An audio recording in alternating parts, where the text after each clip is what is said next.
A fertilized female tarantula lays from 200 to 400 eggs at a time. Thus, it is possible for a single tarantula to produce several thousand young. She takes no care of them beyond weaving a cocoon of silk to enclose the eggs. After they hatch, the young walk away, find convenient places in which to dig their burrows, and spend the rest of their lives in solitude. Tarantulas feed mostly on insects and millipedes.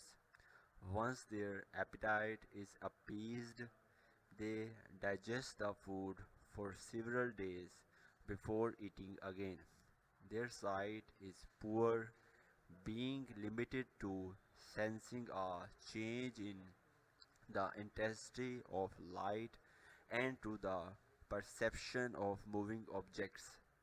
They apparently have little or no sense of hearing, for a hungry tarantula will pay no attention to a loudly chirping cricket placed in its cage unless the insect happens to touch one of its legs. But all spiders, and especially hair ones, have an extremely delicate sense of touch.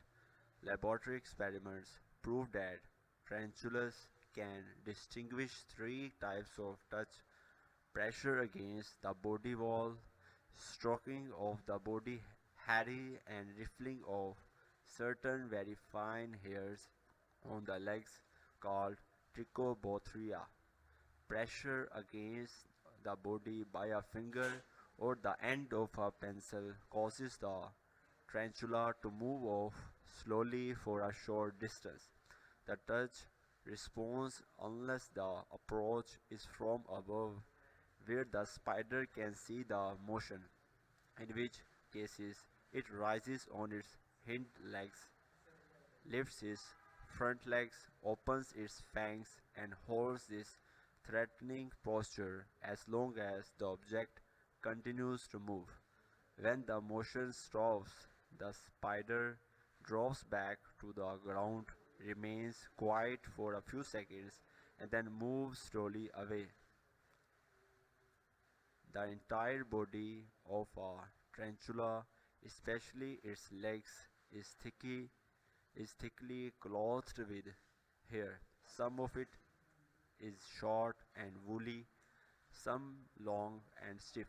Touching this body hair produces one of two distinct reactions.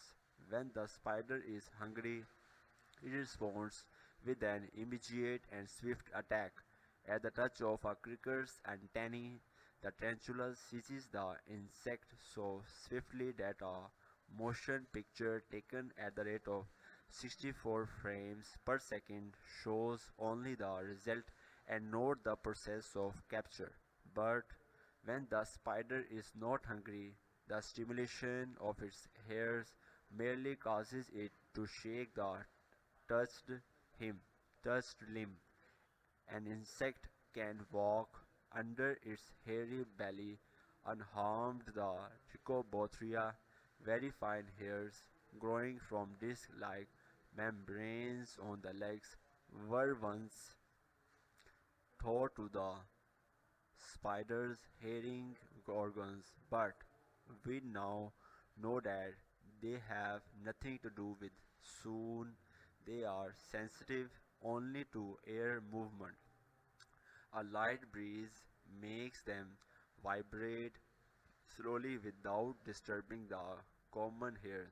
When one blows gently on the Trichobothria, the tarantula reacts with a quick jerk of its four front legs. If the front and hind legs are stimulated at the same time, the spider makes a sudden jump. This reaction is quite independent of the state of its appetite. These three tactile responses to pressure on the body wall, to moving of the common hair, and to flexing of the trichobothria are so different from one another that there is no possibility of confusing them.